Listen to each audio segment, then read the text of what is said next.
Bonjour à tous, bonjour à toutes, bienvenue sur la chaîne Max, JP avec vous. Les amis, aujourd'hui on va voir les remplacements de couleurs, d'accord? Il y a 4 façons de faire. D'ailleurs, je vous donne le lien de Adobe. Adobe vous explique tout sur les remplacements de couleurs. Donc, 4 façons de faire, on va voir ça rapidement. Ok, donc, le préféré de Adobe, c'est teinte saturation. Pourquoi? Parce que non destructif. On va voir ça ensemble. Allez, donc teinte saturation, je pense que vous connaissez. Donc vous prenez ici, claque de réglage, clic gauche, ici, teinte saturation. On veut modifier ici les pixels bleus, donc on va lui dire, ou parce que sinon, regardez, si je pousse ici la teinte, on va modifier toute l'image. Donc c'est pas du tout ce qu'on veut, ok? On veut uniquement changer les pixels bleus. Pour ça, vous allez dans global, clic gauche ici, et ici, vous allez ici changer les bleus. Donc là, je vais pousser maintenant les bleus ici, on va aller vers les rouges, parfait. Là, on peut voir, si je zoome ici, on peut voir qu'il a laissé ici les cyans. Les cyans n'ont pas été pris en compte. Ok, c'est pas un souci. On va ici aller sur Global, ici, on va mettre cyan. Et on va pousser les cyans. Et du coup, ça va nous rougir en même temps un peu l'image, parce qu'on l'a vu rouge. Parfait. Nickel. Voilà. Alors c'est parfait, c'est génial, parce qu'on a ici effectivement un masque de fusion. Donc ça veut dire que c'est non destructif. Ok, donc je vais ici sur masque de fusion, je prends l'outil pinceau. L'outil pinceau ici. J'appuie sur D pour initialiser les couleurs, je vous rappelle. Voilà, et j'appuie sur X pour changer les couleurs. Bien sûr, je vais me mettre ici en noir, puisqu'on travaille sur un masque de fusion blanc. Et là, étant donné que l'eau est beaucoup trop rouge, donc je vais ici en mode normal, avec une opacité environ de 30, je vais ici un peu supprimer ici de rouge. Voilà, comme ça, j'ai fait un passage. Alors, mettez pas le flux trop fort, hein, parce que sinon, quand vous allez rester trop appuyé, il va laisser des nuances de rouge. D'accord? Ok, parfait. Je pourrais faire une deuxième couche. Voilà, voilà, comme ça, parfait. Ok, voilà. Alors, c'est bien. Franchement, c'est bien, mais ce n'est pas non plus un truc de ouf. Je vais vous montrer. Regardez bien. Déjà, ici, l'eau. L'eau, pour moi, elle manque complètement de nuances. Complètement, d'accord? Ici, le travail, on regarde, si on zoome, on regarde qu'il y a quand même pas mal de choses quand même qui sont qui sont pas très jolies. C'est pas moche, d'accord? À taille réelle, on le verra pas trop. Mais il y a quand même des choses qui sont pas très jolies. Ok. Mais c'est vrai que c'est non destructif et de plus, c'est quand même assez simple. Ok. Deuxième façon de faire. Donc je reviens ici, donc ici sur l'historique, je reviens à 0. Ok. Deuxième outil, un peu complexe, je l'avoue, c'est l'outil sélection, ici plage de couleurs. Lui, il est un peu complexe parce que lui, il va pas déterminer la couleur, lui, il va déterminer une sélection. Ok. Donc là, je vais cliquer un peu quelque part, juste voilà. Donc il va déterminer une sélection. Donc là, on se met ici sur sélection pipette, d'accord. Ici, la tolérance, mettez-la toujours assez forte. Quand c'est des trucs, des branches comme ça, des trucs complexes, mettez-la toujours assez forte. Au-dessus de 100 en tout cas. 100, 110, voire même 120. Ok. Ici, nous avons 3 pipettes. Une pipette pour sélectionner une couleur. Ok. Donc la couleur que vous voyez ici dans la plage de couleurs, c'est ce qui sera sélectionné. Ok. Donc là, moi, je veux sélectionner ce bleu-là, plus ce bleu-là. Je ne peux pas le faire puisque lui, il va me resélectionner là. Pour ça, il faut que je lui dise, tu me sélectionnes ici. Donc ça, donc je prends la pipette plus, tu me sélectionnes le bleu là, plus le cyan ici, ouais, ça s'éclaircit, plus le cyan ici. Voilà, ça s'éclaire davantage. Ok, donc là, parfait. On a ici 110, parfait, on va faire OK. On a ici une sélection. La sélection, on va la garder. Pour ça, on va faire un calque, CTRL J. On fait un calque, et c'est ce calque, on va dessus. On va faire ici CTRL, clic gauche pour faire revenir la sélection. Cette sélection, on va la modifier. On va modifier sa couleur en allant dans édition, ici, remplir de couleurs. On va prendre du rouge. Hein, et on fait OK. OK. Alors vous allez voir, c'est plutôt violent. Mais c'est pas un souci, puisqu'on a ici un calque qu'on peut bien sûr baisser l'opacité. Avant, je vais désélectionner, CTRL D. Ou alors, ici, sélection, ici, désélectionner. Ok, donc on est bien sur le calque, ici, on va baisser ici son opacité. Clic gauche et on baisse. Ok. Alors, c'est plus joli, mais vous allez dire c'est un peu fade. C'est un peu fade. Alors je vais un petit peu augmenter quand même, hein. Le but c'est quand même de montrer quand même, voilà. Vous allez me dire c'est un peu fade, clairement. Mais par contre, regardez, l'eau quand même, on a quand même ces bleus qui sont présents. Moi je trouve que ça donne plus de relief. C'est plus joli. Par contre, c'est vrai que c'est un peu fade, mais c'est pas un souci puisque là, ça manque juste de lumière, hein, c'est tout, hein. Donc on va ici, sur calque de réglages, ici, on prend ici luminosité et contraste. On va monter un peu la luminosité ici, regardez, et un peu le contraste. Et là, regardez, on a tout de suite un résultat plutôt correct. Alors, je vais peut-être monter un peu trop, voilà. Regardez, c'est tout de suite plus joli, ok? Et on peut voir que c'est quand même, on va voir, hein, c'est quand même assez joli. Le travail au rendu est quand même plutôt pas mal. Donc, c'est une façon de faire. Donc, les 4 façons, de toute façon, il faut les connaître, hein, parce que certaines images, ça marchera mieux que d'autres. Ok. Donc là, on est ok. Donc là, c'était la deuxième façon de faire. Troisième façon de faire. Ici, nous avons ici image, réglage, et ici nous avons remplacement de couleur. Attention, ce n'est pas l'outil remplacement de couleur, hein. Là, c'est bien dans la boîte de dialogue. Donc, boîte de dialogue, remplacement de couleur. Alors, c'est le même principe qu'avant, sauf que là, on peut voir en temps réel ce qui se passe. Et on peut modifier ici les saturations et la lumière. Et là, c'est vraiment génial, pour le coup. Donc là, je vais dans résultat ici, je vais cliquer, clic gauche, et je vais choisir ici du rouge. Donc on reste dans le rouge, hein, pour les quatre idées, voilà. Et si on prend l'outil, donc ici Pipet Plus, et là je vais prendre ce bleu là, plus ce bleu là, ok. Alors comme dit, hein, je prends une tolérance assez forte, 110 également, et je baisse un peu ici la saturation. Donc je baisse, saturation, voilà, si c'est trop fort, ok. Alors pareil, je vais monter un petit peu la luminosité, hein, comme ça, c'est tout de suite plus joli. Alors mettre un peu plus de saturation, voilà. Regardez, c'est vraiment très joli. Ok. Ok. Voilà. Après, je fais ok. Après, on a toujours le même problème, hein, mais ça, ce sera un peu avec les 4. Hein. Regardez, on a quand même quelques problèmes autour comme ça, qui sont un peu, voilà. Mais à taille réelle, ça ne verra pas trop. Ok. Alors, je vais maintenant vous montrer l'outil remplacement de couleur. Alors, c'est pour ça que je vous en ai parlé la dernière fois. Pour moi, c'est lui qui fait le meilleur rendu. Clairement. Regardez bien. Donc là, on va ici venir à la base. Donc, je suis mon historique. Je reviens à la base. Ici, je vais prendre donc l'outil. Ici, là, vous avez l'outil pinceau. D'accord? Vous avez l'outil en troisième position, l'outil remplacement de couleur. Ah, si vous ne l'avez pas ici, vous allez dans les 3 petits points ici. Si vous ne l'avez pas ici, ça se peut parce que peut-être que vous n'avez pas réinitialisé votre barre d'outils. Donc vous allez sur 3 petits points ici. Vous faites ici modifier votre barre d'outils. Vous faites simplement restaurer les paramètres par défaut. Si vous ne l'avez pas, hein, ok, et vous faites terminer. Ou alors vous allez dans édition, ici, barre d'outils. C'est l'avant-dernier, barre d'outils. Et vous faites restaurer et terminer. Ok, donc maintenant vous avez l'outil remplacement de couleur qui apparaît. Ok, on a plusieurs choses qui sont intéressantes ici. On va voir ça ensemble. Là, on a ici en premier d'abord les modes. On a 4 modes. On a le mode ici teinte, saturation, couleur et luminosité. Ok, nous on va choisir bien sûr couleur. Donc on clique sur couleur.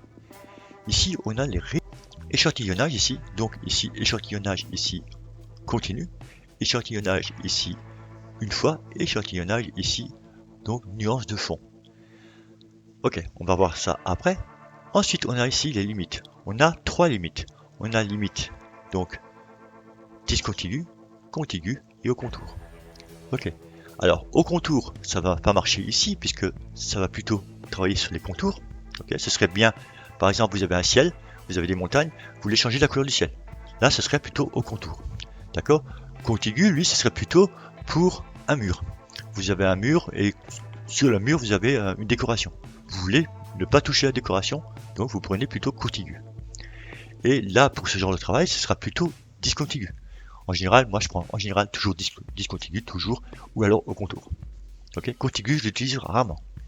Mais c'est plutôt pour faire des murs sains, des murs propres. Ok, donc je prends discontigu. Donc là, je vais ici laisser le lissage et la tolérance. La tolérance, donc ici, moi j'ai mis 36. Je pars toujours du principe, moi, entre 35 et 40. Toujours. Si c'est trop, si j'ai trop de tolérance, je fais CTRL Z, je la diminue. Si j'ai pas assez de tolérance, je fais CTRL Z et je l'augmente. D'accord? Mais je pars toujours sur 35-36. On va dire entre 35 et 40. Toujours. Ok? Donc vous mettez ça à 36.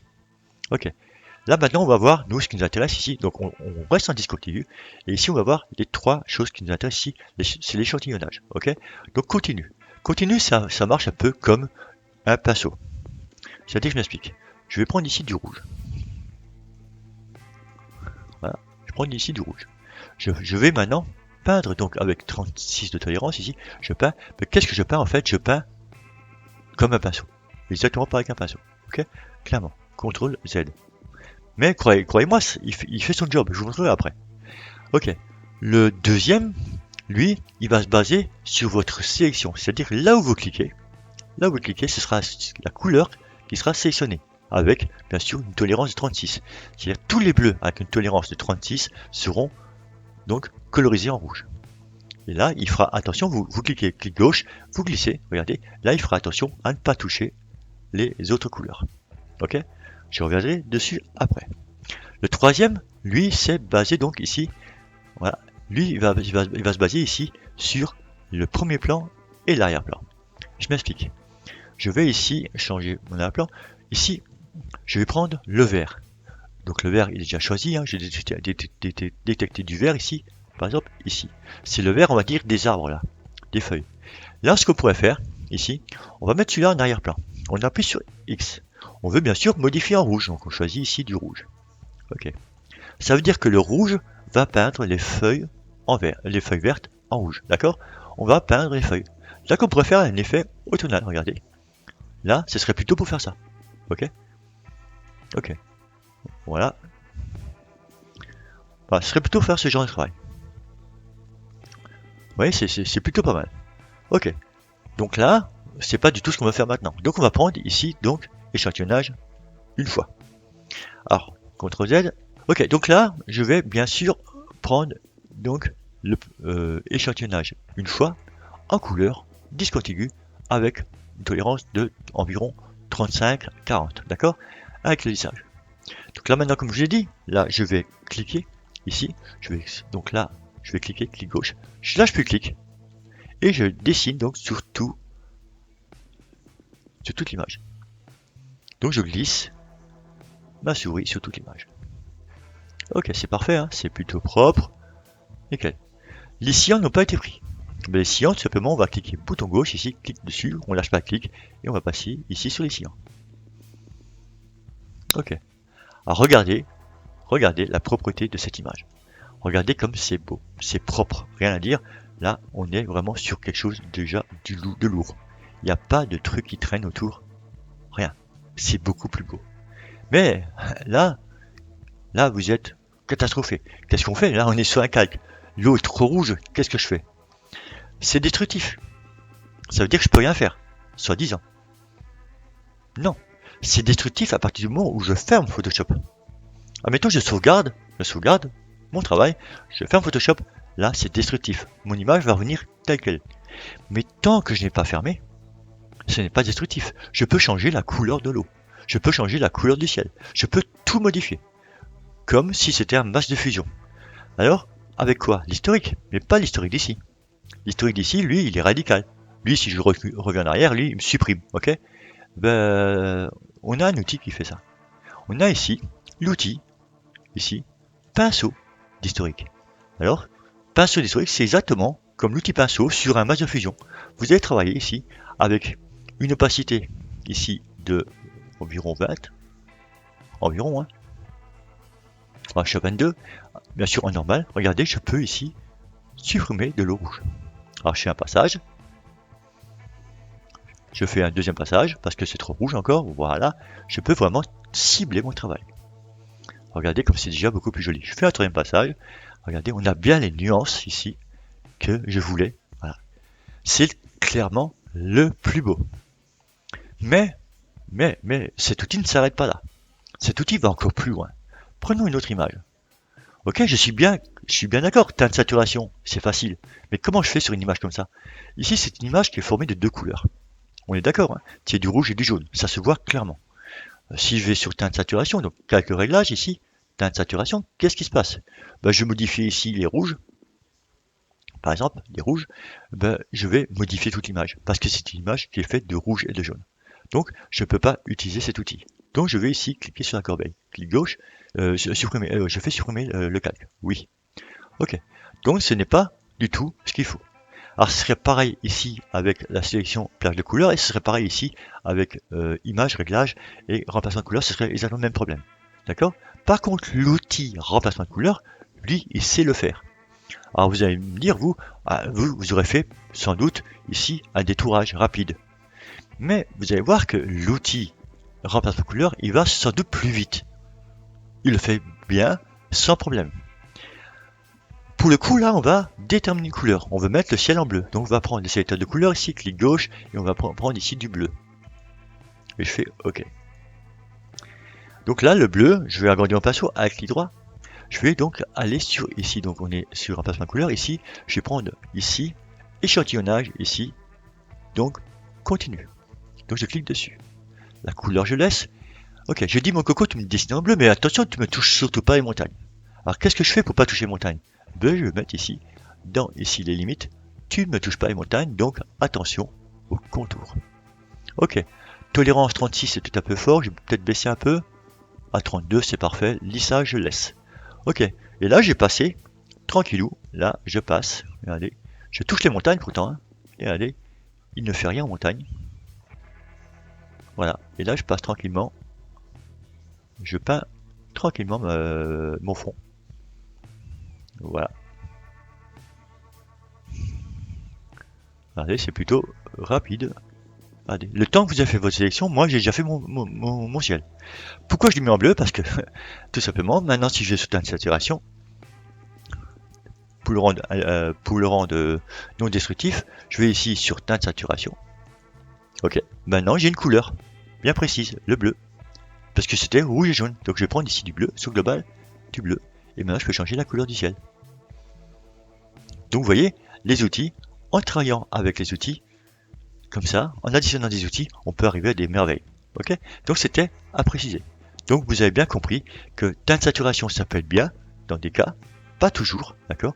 Pareil pour les trois autres, mais dans tous les cas, ne dire que l'outil remplacement de couleur est nul, comme souvent des personnes le disent, il est nul parce qu'il est destructif, parce que c'est ça. Ce n'est pas destructif tant que vous n'avez pas éteint Photoshop. Déjà. Donc là, vous pouvez toujours modifier, d'accord? Regardez, j'ai bien modifié cette image. Maintenant, pourquoi j'irai la modifier? Moi, le travail me plaît, moi je sauvegarde, c'est bon, ça me convient. Si ça me convient pas, je peux toujours retoucher cette image, à la base. La mettre par exemple, si je veux la mettre en vert, je mettrai en vert. Ok? Vous avez bien compris l'idée. Donc, c'est quand même l'outil remplacement de couleur qui fait le mieux le job. Voilà, donc l'outil remplacement de couleur plus l'outil ici, donc pinceau d'historique, franchement, c'est deux merveilles. Voilà, et ça, il faut le savoir. Voilà, c'est JPH Animax, si ça vous a plu, ben, vous likez. Si vous n'êtes pas encore abonné à ma chaîne et que vous aimez mes vidéos, regardez un peu mes vidéos. Si ça vous plaît, ce que je fais, ben, vous vous abonnez. Moi, je vous dis à très bientôt en tout cas. Merci. Ciao.